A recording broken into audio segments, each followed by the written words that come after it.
आइए इस लंदन की सुबह सुबह मॉर्निंग में आपको एक कहानी सुनाता हूँ।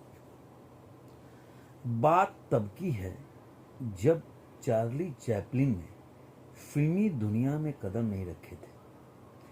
19 वर्ष की उम्र में के चैपलिन को पहली बार प्रेम हुआ। वह लंदन में रंगमंच करते थे और 15 साल की वह लड़की भी उसी थिएटर में नर्तकी थी। उसका नाम हेटी केली था। जब चार्ली ने पहली बार उसे देखा, वह रिहर्सल कर रही थी। थोड़ी देर बाद उसने चार्ली को बुलाकर अपना आईना थमा दिया। उसमें देखते हुए बाल बनाने लगी। इतनी सी देर में चार्ली ने प्रस्ताव दे दिया, रविवार को मेरे साथ घूमने चलोगी? इस पर वह लड़की खिलखिलाकर हंसी और बोली, तुमने अपनी नाक पर लाल रंग की गेंद लगा रखी है। मुझे यह भी नहीं पता कि जोकर के इस मेकअप के पीछे तुम्हारा असली चेहरा कैसा है।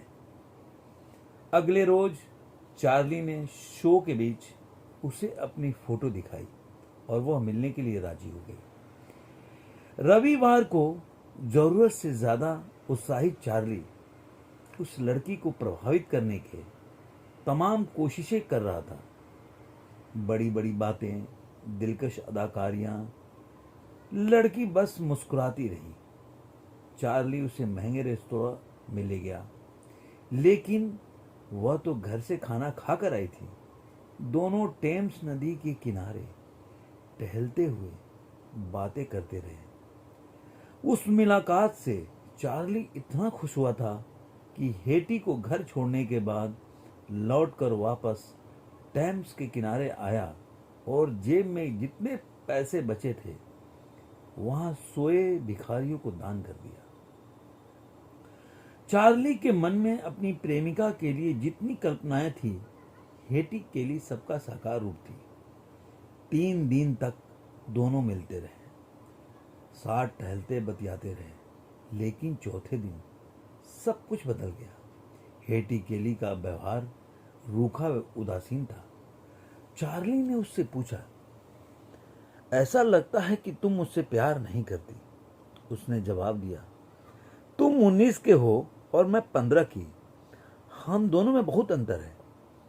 बात बढ़ती गई, बातों की गर्मी भी इतनी बढ़ गई। चार्ली बार बार पूछता रहा, तुम मुझसे प्यार नहीं करती? वह हर बार कहती, मुझे नहीं पता। क्रोध में आकर चार्ली ने कहा, तुम्हें नहीं पता इसका मतलब तुम नहीं करती। बस बहुत हुआ, आज के बाद हम कभी नहीं मिलेंगे। ऐसा कहकर चार्ली ने उम्मीद की थी कि हेटी केली उसे रोकेगी, पर वह खामोशी से खड़ी रही। चार्ली वहां से चला गया। घर लौटकर चार्ली को अपने व्यवहार पर अफसोस हुआ। वह अगले रोज हेटी केली के घर गया। दरवाजे पर ही उसकी मां ने डांट लगाई, क्या क्या तुमने मेरी बेटी के साथ? कल वह रोते हुए घर लौटी और रोते रोते ही सो गई।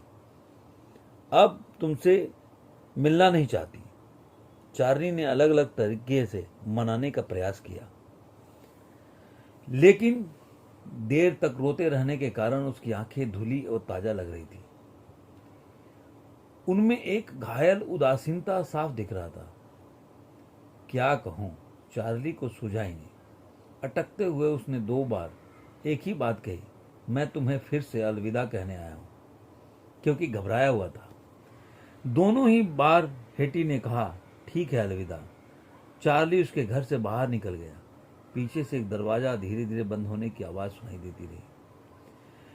यह 1908 का वर्ष था। चार्ली इसके बाद हेटी केली से कभी नहीं मिला, लेकिन 3 दिनों का यह प्यार उसके पूरे जीवन पर हावी रहा। वह कभी भुला नहीं पाया। उसकी फिल्मों की अधिकांश नायिकाएं हेटी केली का ही प्रतिरूप है। उसी की तरह चार्ली आंखें झपकाती उसकी ताउम्र अपने व्यवहार का अफसोस रहा। वह सोचता, मैंने एक बार भी हेटी केली को यह बताने का प्रयास नहीं किया कि सिर्फ 3 दिनों में ही मैं तुमसे प्यार इतना करने लगा हूं, लेकिन हर बार उससे यही पूछता रहा, क्या तुम मुझसे प्यार नहीं करती? जो बातें खुद कहनी चाहिए उसे सामने वाले से सुनने की उम्मीद करना दरअसल एक आत्महत्या नादानी है। चार्ली ने अपना पहला प्यार इसी नादानी के चलते खो दिया। यही नहीं, एक झटके में उसने सारे पुल तोड़ दिए जिनसे वह हेटी केली तक दोबारा पहुंच सकता था। 1921 में अमेरिकी सुपरस्टार बनने के बाद जब वह लंदन लौटा तो पाया हेटी केली 3 साल पहले ही मर गया। अब उसे याद करने के अलावा कोई रास्ता नहीं। प्यार और रिश्ता, ध्यान से सुनने का बच्चा, प्यार और रिश्ता 2 ऐसी चीजें हैं जहां गुंजाइशें हमेशा बनी रहती हैं।